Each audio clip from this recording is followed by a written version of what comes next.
மாதம் 2500 மகளிர் உரிமை தொகை தருவதற்கு தமிழக அரசுக்கு எவ்வளவு பணம் தேவை என்பது பற்றி தகவல்கள் வெளியாகியுள்ளது. மாதம் 2500 ரூபாய் வழங்க வேண்டுமென்றால் அரசுக்கு 30,000 கோடிக்கு மேல் பணம் தேவைப்படும்.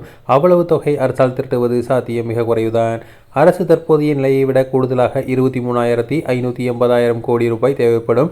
மதுபானங்கள் விலை உயர்வு, வணிக வரி ஏய்ப்பு தடுப்பு, டாஸ்மாக் முறைகேடுகள் தவிர்ப்பு என ஓரளவு வழிகள் உள்ளன. அதே நேரம் அரசு 50 வயதுக்கு மேல் உள்ளவர்களுக்கு 2,500 ரூபாயும், அதற்கு கீழ் உள்ளவர்களுக்கு 1,500 ரூபாயும் வழங்குவது ஓரளவு சாத்தியமானதாக இருக்கும். மாதம் 1000 ரூபாய் வழங்கும் போது ஆண்டு செலவு சுமார் 15,720 கோடியாக உள்ளது.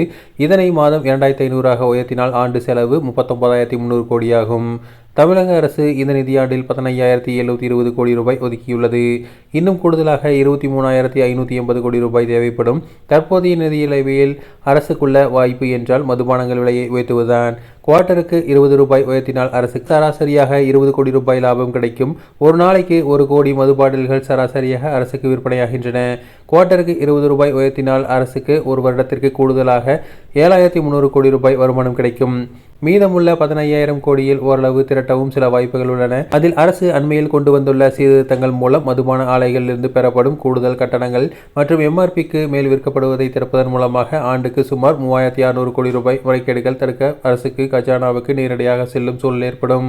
அந்த வகையில் மொத்தமாக 10,800 கோடி ரூபாய் அரசால் திரட்ட முடியும்.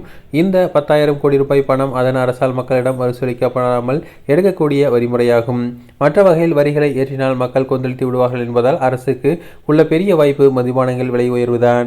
அடுத்ததாக மத்திய அரசிடமிருந்து வரவேண்டிய GST நிலுவைத் தொகையை முறையாக பெறுவதும் ஓரளவு அரசின் இழப்பை ஈடுகட்ட வழிவகுக்கும். அதேபோல வணிக நிறுவனங்கள் வரி ஏய்ப்பு செய்வதை அதிநவீன தொழில்நுட்பங்கள் மூலம் கண்காணித்து தடுத்தால் ஆண்டுக்கு 5,000 கோடி ரூபாய் மேல் கூடுதல் வரி திரட்ட முடியும். நான்காவதாக தாது, மணல், கிரைனைட் மற்றும் ஆற்று மணல் குவாரிகளை அரசை நேரடியாக வெளிப்படையான முறையில் ஆன்லைன் மூலம் ஏலம் நடத்தினால் இடைத்தரகர்கள் இல்லாமல் அரசுக்கு சுமார் 3,000 முதல் 5,000 கோடி ரூபாய் கூடுதல் வருமானம் கிடைக்கும்.